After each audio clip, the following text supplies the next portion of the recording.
নমস্কার দর্শক বন্ধুরা, এসটিভি বাংলার পক্ষ থেকে আমি বনশ্রী। আমাদের যে আজকের আলোচনার বিষয়বস্তু জ্যোতিষশাস্ত্রের পরামর্শ।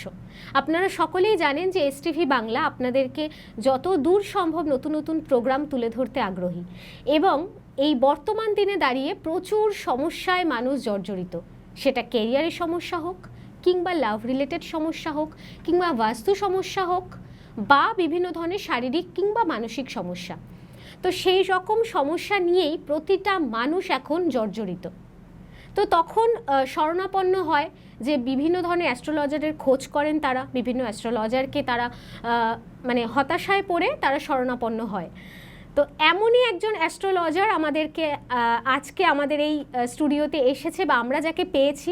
আপনারা এর আগেও শাস্ত্রীজির অনুষ্ঠান দেখেছেন এবং আপনাদের কি বলবো, একটা মনের আশা বলা যায় যে শাস্ত্রীজিকে আনুন, আমরা আবার তার অনুষ্ঠান দেখব।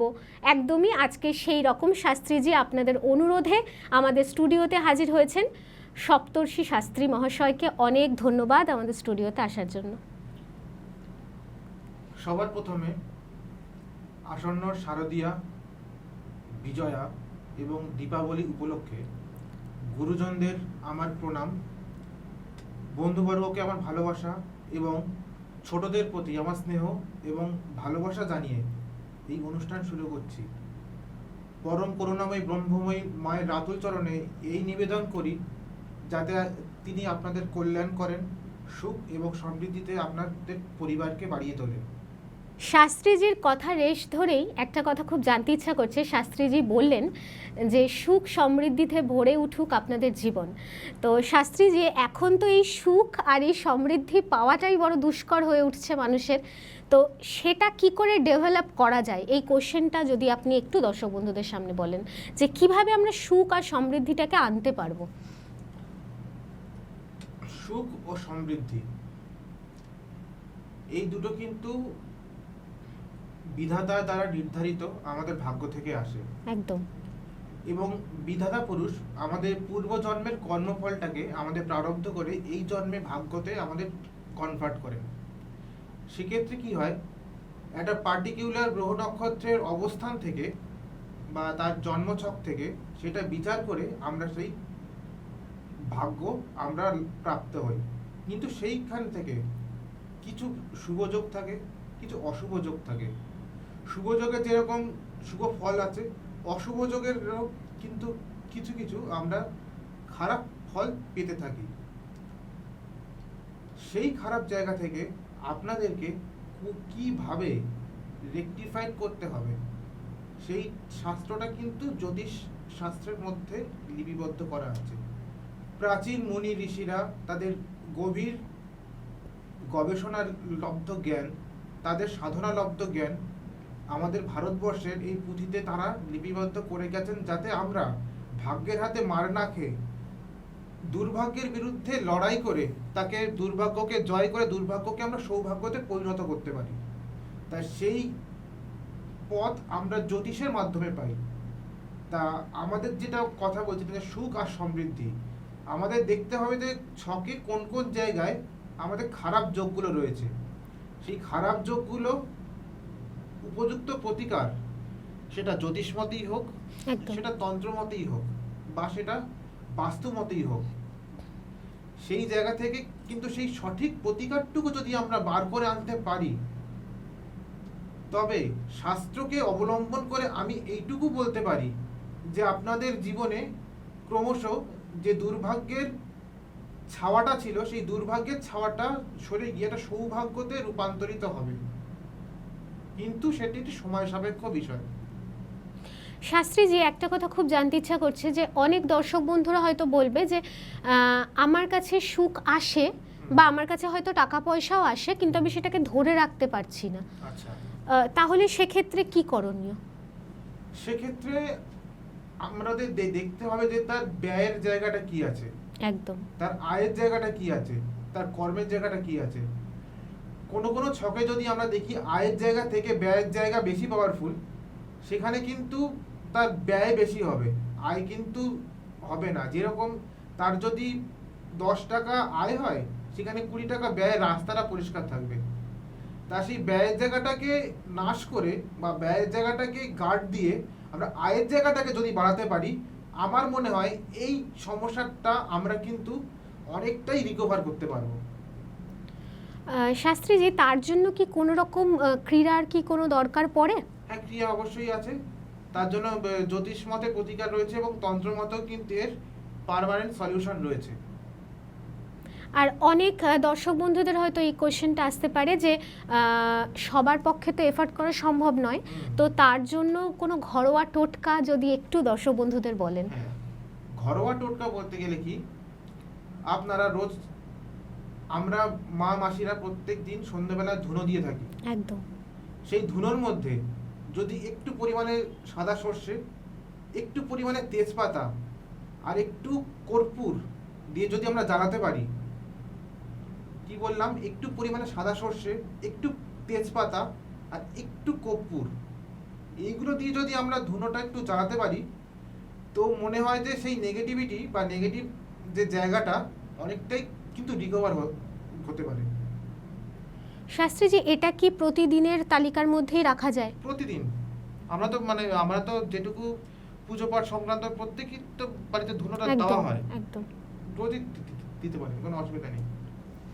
দর্শক বন্ধুরা, খুব ভালো একটা টপিকের মধ্যে দিয়ে আমরা যাচ্ছি, আর এই রকমই একজন শাস্ত্রীজিকে আমরা পেয়ে গেছি যিনি একদম ঘরোয়া টোটকা আপনাদের সামনে বলছেন। অনেক ক্ষেত্রে দেখা যায় দর্শক বন্ধুরা যে বিভিন্ন ধরনের স্টোন পড়তে হয়, বিভিন্ন ধরনের ক্রীড়া করতে হয়, কিন্তু সবার পক্ষে তো সম্ভব নয় সেই সমস্ত এফোর্ট করা বা এই রকমভাবে যাওয়া, এর মধ্যে দিয়ে যাওয়া। তো সুতরাং উনি ঘরোয়া টোটকা যেগুলো বললেন, সেই জন্যই শাস্ত্রীজিকে অনেক ধন্যবাদ, এবং দর্শক বন্ধুরা আপনাদেরও হয়তো অনেকটা উপকারে আসবে।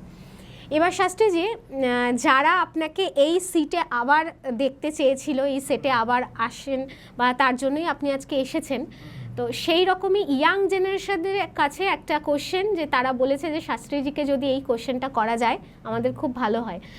কারণ ওই 18 থেকে 28 বছরের বয়সী ছেলে মেয়েদের এখন ভীষণ একটা কোশ্চেন আসছে যে লাভ রিলেটেড সংক্রান্ত, একদম, যে আমি যার সাথে প্রেমে আসক্ত হচ্ছি তাকেই কি আমি বিয়ে করতে পারবো, বা তার সাথেই কি আমার ঘর বাঁধার সম্ভব কি হবে, বা এই সম্পর্কটা কি সারা জীবন কি চলবে, কন্টিনিউ কি হবে, সেই নিয়ে যদি একটু দর্শক বন্ধুদের বলেন এর সাথে কি কি জড়িত আছে আর কোথায় হবে না আর কোথায় হবে। এখানে যেহেতু এটা জ্যোতিষ শাস্ত্র সংক্রান্ত অনুষ্ঠান, আমি জ্যোতিষের দৃষ্টিভঙ্গি থেকেই এই বিষয়টার উপর আলোকপাত করছি। একদম। দুটো মানুষের মধ্যে ভালোবাসার সম্পর্ক বা আকর্ষণের একটা জায়গা তৈরি হয়েছে। আমাদের জ্যোতিষে নবতারা চক্র বলে একটা চক্র আছে। সেই নবতারা চক্রে দুটো মানুষের নক্ষত্র একে অপরের কোন তারায় অবস্থান করছে, আচ্ছা, সেটা দেখতে হবে। একে অপরের গণ ম্যাচ করছে কিনা সেটা দেখতে হবে। একে অপরের লগ্ন পারস্পরিক বৈরী কিনা নাকি মিত্র, সেটা দেখতে হবে। এরকম ছোটখাটো কিছু বিষয় আমরা যদি দেখে নিই, তাহলে আমার মনে হয় যে বিরহের যে যন্ত্রণা, মানে মানুষ যখন প্রেমে বলে, সেই প্রেম থেকে যখন ছেড়ে যায় তার তো একটা যন্ত্রণা আসে, এবং সেই যন্ত্রণাটা তার শুধুমাত্র প্রেমের যন্ত্রণা নয়, তার ব্যক্তিগত জীবন এবং তার কেরিয়ারও সেটা প্রভাব পড়ে।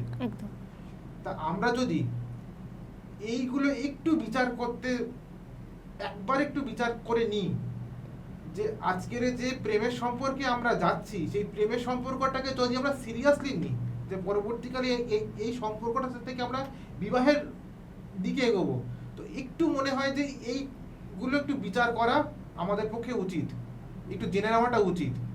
কারণ এইগুলো জেনে যদি আমরা এগোই, তাহলে আমার মনে হয় সেই প্রেমের সম্পর্কটা ভাঙবে না, এবং মানুষ সেখান থেকে কোনো দুঃখ বা কষ্টের জায়গাটা তারা পাবে না। তা একবার এই ছোটখাটো বিষয়গুলোকে দর্শক বন্ধুরা একটু দেখে নেবেন। আর যদি দেখা যায় যে তাদের মধ্যে সম্পর্ক হয়ে রয়েছে, এর তো আরো একটা দিক আছে, যে তাদের মধ্যে সম্পর্ক হয়ে রয়েছে, তারা ভাঙতে চাইছে না হয়তো। কারণ দেখুন, একটা সম্পর্ক যদি বলে দিয়ে জ্যোতিষী হিসাবে যে আপনাদের সম্পর্কটা হবে না, হয়তো দেখা যাবে 2-3 বছরের সম্পর্ক, সেক্ষেত্রেও কিন্তু বিশেষ কিছু প্রসিডিওর রয়েছে, আচ্ছা সেইগুলোর মধ্যে দিয়ে গেলে কিন্তু তাই সেই যে একটা সম্পর্কটাকে মধুর না হোক, অম্ল মধুর একটা সম্পর্ক কিন্তু আমরা তৈরি করে দিতে পারি। আচ্ছা শাস্ত্রীজি, অনেক সময় অনেকের থাকে যে আমি রাশি জানি না বা আমার গণও আমার জানা নেই, আচ্ছা। তো সেক্ষেত্রে হয়তো কোনো একটা ছেলে বা কোনো মেয়ের সাথে হয়তো সম্পর্কে লিপ্ত হয়েছে বা তাদের সাথে সম্পর্ক আছে, তো সেক্ষেত্রে কারোরই হয়তো রাশি বা গণ জানা নেই, সেক্ষেত্রে কি করণীয়? সেখানে আমরা সংখ্যাতত্ত্ব হিসাবে বিচার করব, আচ্ছা যেটা নিউমেরোলজি বলে। দুজনের নাম দিয়ে আমরা তার উপর সংখ্যাতত্ত্ব বিচার করব, দুজনের জন্ম তারিখ দিয়ে আমরা সংখ্যাতত্ত্ব বিচার করব। এই সংখ্যাতত্ত্বের উপরে বিচার করে যদি দুটো গ্রহ যদি পারস্পরিক মিত্র হয় তাহলে তো খুবই ভালো, আর যদি না হয় সেখানে আমরা তার নেক্সট প্রসিডিওরের মধ্যে দিয়ে গিয়ে সম্পর্কটাকে টিকিয়ে দেওয়ার চেষ্টা করব, যাতে সম্পর্কটা টিকে যায়, সম্পর্কটা যেন না ভেঙে যায়। আর এই কথা রেশ ধরে একটা কথা আমার খুব জানতে ইচ্ছা করছে যে শাস্ত্রীজি, একজনের হয়তো জন্মকুণ্ডলিতে মাঙ্গলিক দোষ আছে, আচ্ছা। আর একজনের হয়তো নেই, আচ্ছা, সেক্ষেত্রে সম্পর্কটা কি স্থায়ী হয় বা বিবাহ অবধি কি পৌঁছায়? অবশ্যই পৌঁছায়, বা পৌঁছানো জায়গাটা তৈরি করা যায়। কি করে? যার মাঙ্গলিক দোষ আছে তাকে একটা প্রতিকার দিতে হবে, একদম। যার মাঙ্গলিক দোষ নেই তাকে প্রতিকার দেওয়ার দরকার নেই। এবার তাদের মধ্যে যদি একটা তন্ত্র মতে বশীকরণ ক্রিয়া করে দেওয়া যায়, আচ্ছা সেই সম্পর্কটা কিন্তু সারা জীবন ঠিকঠাক থাকবে, বা সেই সম্পর্কের মধ্যে কোনো তৃতীয় ব্যক্তি প্রবেশ করতে পারবে না। আর আরেকটা কথা খুব জানতে ইচ্ছা করছে যে অনেক দর্শক বন্ধুরা এর ক্ষেত্রেও বলেছেন যে শাস্ত্রীজি যাতে ছোট ছোট টিপস দেয় ভালোবাসার সম্পর্কের ক্ষেত্রে। আচ্ছা, ভালোবাসা সম্পর্কের ক্ষেত্রে টিপস বলতে গেলে কি, ভালোবাসা সম্পর্কটাকে আমরা যদি স্থায়ী করতে চাই সেখানে একটা প্ল্যানেটকে নিয়ে কাজ করতে হয়, সেটা হচ্ছে ভেনাস। এই ভেনাসকে আমাদের প্রতিনিয়ত বুস্ট করতে হবে। কি করতে হবে? আমাদের পরিষ্কার পরিচ্ছন্ন থাকতে হবে, আমরা যেখানে ঘর বাড়িতে থাকি সেই জায়গাটা পরিষ্কার পরিচ্ছন্ন রাখতে হবে, আমাদের গায়ে প্রত্যেক দিন সুগন্ধি ব্যবহার করতে হবে, প্রত্যেক দিন শুক্র মন্ত্র পড়তে হবে, এবং লক্ষ্মী পুজো যেটা আমরা বৃহস্পতিবার করি সেই লক্ষ্মী পুজো আমাদের তখন শুক্রবার করতে হবে। আমাদের শুক্রের মন্ত্র পড়তে হবে, এবং যদি সম্ভব হয় একটা হোয়াইট জারকন কিংবা একটা হিরে পড়তে হবে। আচ্ছা শাস্ত্রীজি, অনেকের হয়তো হিরে কেনাটা সম্ভব হয় না, হ্যাঁ, তাদের ক্ষেত্রে তাহলে তারা কি প্রসিডিওর মেনটেন করতে পারে? সেক্ষেত্রে তারা শুক্রের মন্ত্র পাঠ করতে পারেন, সাদা চন্দনের তিলক ইউজ করতে পারেন আচ্ছা রেগুলারলি, এবং চন্দনের যেটা সেন্ট সেই সেন্টটা তারা স্নান করার পর ব্যবহার করতে পারেন, এবং স্নানের জলে একটু শ্বেত চন্দনের গুঁড়ো ইউজ করতে পারেন। এটা কিন্তু কিছুটা সাবস্টিটিউট হিসাবে কাজে দেবে। তা দর্শক বন্ধুরা, আমরা প্রচুর টিপস কিন্তু পাচ্ছি। আজকের এই অনুষ্ঠানটা মূলত আপনাদেরই জন্য, আপনারাই চেয়েছিলেন যে শাস্ত্রীজি যাতে আবার আমাদের এই স্টুডিওতে আসেন, তাই জন্য শাস্ত্রীজি আপনাদের অনুরোধে আবার আমাদের স্টুডিওতে এসেছেন, এবং আপনারা চেয়েছিলেন যে ছোট ছোট যাতে টিপস দেওয়া হয়, সেই মতোই কিন্তু উনি আপনাদের সুবিধার্থে প্রত্যেকটা টিপস দিচ্ছেন। আমার মনে হয় যে ঘরে বসে এত সুন্দর কোনো তথ্য আজ পর্যন্ত কোনো অ্যাস্ট্রোলজার আমার মনে হয় না দিতে পারবে, তার কারণ অনেকেরই কাছেই গেলেই হয়তো তারা বলে যে স্টোন ধারণ করতে হবে বা বিভিন্ন ধরনের ক্রিয়া করতে হবে, সবার পক্ষে তো সম্ভব নয়। তার জন্যই কিন্তু সপ্তর্ষি শাস্ত্রী বোধহয় অনন্য, তার কারণ উনি আজ যেহেতু বিভিন্ন ধরনের টিপস দিচ্ছেন শুধুমাত্র আপনাদেরই জন্য, তো আরও বিভিন্ন ধরনের বিষয় নিয়ে আলোচনা করব। আচ্ছা, এই বিষয়ে আমি একটু একদম। যারা রত্ন ধারণ করতে পারছেন না তারা খুব সাবস্টিটিউট একটা রত্ন আছে, ক্লিয়ার কোয়ার্টজ, আর তার সাথে যদি আপনারা রোজ কোয়ার্টজটা ইউজ করেন ব্রেসলেট হিসাবে, বা রোজ কোয়ার্টজের যে সোয়ান পাওয়া যায় সেটা যদি তারা বেডরুমে রাখতে পারেন, সম্পর্কে কিন্তু অনেকটা উন্নতি হবে।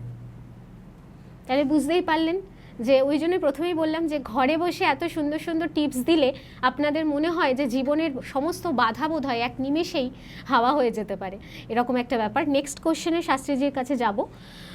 যে অনেকেই বলেন যে শাস্ত্রীজি যে আমার গুপ্ত শত্রু বেশি বেড়ে যাচ্ছে, আচ্ছা, আমি যেখানেই যাচ্ছি সেখানেই কোনো না কোনো একটা সমস্যা হচ্ছে। চাকরির স্থলে যাচ্ছি ইন্টারভিউ দিতে, সেটা হয়তো কেটে গেল, কিন্তু খুব ভালো প্রিপারেশন আমার ছিল। গুপ্ত শত্রু বাড়ছে, তা সেই গুপ্ত শত্রু বাড়ার যে ব্যাপারটা আমি বুঝবো কিভাবে যে আমার গুপ্ত শত্রু বাড়ছে? খুব ভালো প্রশ্ন করেছেন। এটা একটা মানে বর্তমান যুগে কেউ কারো ভালো দেখতে পারে না। একদম। কারণ ভালো হলে তাকে খারাপ করে দেওয়ার চেষ্টা করে মানুষ। এক্ষেত্রে দেখতে হবে যে তার কেতু কোন জায়গায় আছে এবং তার লগ্ন হিসাবে 6th হাউসের কোনো রকম কোনো প্রভাব রয়েছে কিনা। যদি সেটা থাকে তাহলে 6th হাউসকে গার্ড করতে হবে, কেতুকে গার্ড করতে হবে। তাই এই কেতু এবং 6th হাউসকে গার্ড করার পর ছোটখাটো কিছু তন্ত্রের টোটকা আছে বা কিছু ছোটখাটো তন্ত্রের ক্রিয়া রয়েছে, এগুলো যদি করে নেন আমি বলবো তার গুপ্ত শত্রু কিন্তু অনেকটাই দমে যাবে এবং তার যে সাফল্যের পথে বাধা দিতে আসছিল তারা কিন্তু ক্রমশ সরে যেতে থাকবে। কিন্তু তন্ত্রের সমস্ত টোটকা তো গুরুমুখী বিদ্যা, একদম, যেগুলো আমি বলতে পারি না ওপেন মিডিয়া, একদম। তাই জন্য সেগুলো আমি গুপ্ত রাখছি। ক্লায়েন্ট বা যারা যারা এই বিষয়ে আক্রান্ত ব্যক্তি তারা যখন আমাদের কাছে আসবেন তাদেরকে স্পেশালি সেই ক্রিয়াটা তাদেরকে আমি তুলে দেবো। আচ্ছা শাস্ত্রীজি, এই কথা রেশ ধরে যদি বলি যে অনেকে বলে যে গুপ্ত শত্রু থাকলে ঘরোয়া টোটকা হিসেবে শুকনো লঙ্কা পোড়াতে পারা যায়, এইগুলো কি কোনো? তো শুকনো লঙ্কা যিনি পোড়াচ্ছেন তার সে কিন্তু একটা ওরাটাকে ভালো রাখতে হয়, তার পাওয়ারটাকে ভালো রাখতে হয়, নাহলে তার যে শুকনো লঙ্কা পোড়াতে গেলে কিন্তু তার একটা ব্যাক ফায়ারিং আসে। আচ্ছা, একদম। এবং শুকনো লঙ্কা পোড়ানোর একটা বিশেষ বিধি রয়েছে, তার মন্ত্র আছে। আচ্ছা। কারণ সেই মন্ত্রগুলো যদি আমরা না জেনে পোড়াই সেটা কেবলমাত্র কড়াতে শুকনো লঙ্কা ফেলার মতো হবে, অতটা মানে প্রভাব দেবে না। মানে যদি বলা যায় যে শুকনো লঙ্কা আমি শুধু পোড়ালেই হবে না, তার সাথে আমার সেই মন্ত্র বলতে হবে অবশ্যই। এবং এখানে যদি একটা টোটকা আছে, মঙ্গলবার করে হনুমানজির বা আপনারা যে সমস্ত ইষ্ট দেবদেবীর পুজো করেন একটু লাড্ডু দেবেন। এবং মঙ্গলবার দিন যদি একটু আপনারা বাড়িতে খিচুড়ি কিংবা বাসন্তী পোলাও রান্না করে খেতে পারেন, এই শত্রুর জায়গা থেকে কিন্তু বেশ অনেকটাই আপনারা রিকভারি করতে পারবেন। তাহলে দর্শক বন্ধুরা, অনেকটা সমস্যার বোধহয় সমাধান পাওয়া গেল। সুতরাং অনেকেরই মনে প্রশ্ন আসে যে গুপ্ত শত্রু বাড়ছে, আমার শত্রুর সংখ্যা দিন দিন বেড়ে চলেছে, আমার কোথাও গিয়ে কোনো কাজ হচ্ছে না, অসফল হয়ে যাচ্ছি, নিজের মানুষ শত্রু হয়ে যাচ্ছে। তো সুতরাং এই যে টোটকাটা উনি বললেন যে খিচুড়ি বা এই বাসন্তী পোলাও, এই ব্যাপারটা যদি আপনারা বাড়িতেই ট্রাই করতে পারেন। আর এই শুকনো লঙ্কার ব্যাপারটা আমি কেন বললাম, অনেকেই হয়তো এটার প্রসেস করেন, কিন্তু তারও যে আর একটা প্রসেস রয়েছে। কারণ শুকনো লঙ্কাটা শাস্ত্রীজি বললেন যে শুধু পোড়ালেই মনে হবে না কড়াইতে শুধু দেওয়া হলো, সেটা নয়, তারও একটা প্রসেস আছে যেটা উনি বললেন। সেই মন্ত্র উচ্চারণ করে যদি আপনি সেই প্রসেসটা করেন তাহলে আমার মনে হয় যে বেটার তো আপনি লাভ পাবেনই। শাস্ত্রীজি, এখন আরেকটা অন্য টপিকেই যাব, যে প্রচুর মানুষের এখন ব্যথা বাড়ছে শরীরে, সেটা অস্টিওপোরোসিস হোক বা অস্টিও আর্থারাইটিস হোক, তার সাথে কি কোনো রকম জন্মকুণ্ডলিতে দোষ থাকলে কি এই সমস্ত রোগের কোনো প্রাদুর্ভাব হয়? জন্মকুণ্ডলিতে লগ্ন ভাব, ষষ্ঠ ভাব, এর সঙ্গে শনি যদি সম্পৃক্ত থাকে, এই হাড়ের ব্যথা বেদনাগুলো কিন্তু সেখান থেকে স্টার্ট হয়। এরও প্রতিকার হিসাবে যদি বলতে চান, শনিবার কোনো শনি মন্দিরে গিয়ে সর্ষের তেল দান করুন, দেখবেন অনেকটাই এর থেকে আপনারা রিলিফ পাবেন। শাস্ত্রীজি, এটা কটা শনিবার তাও করতে হয়?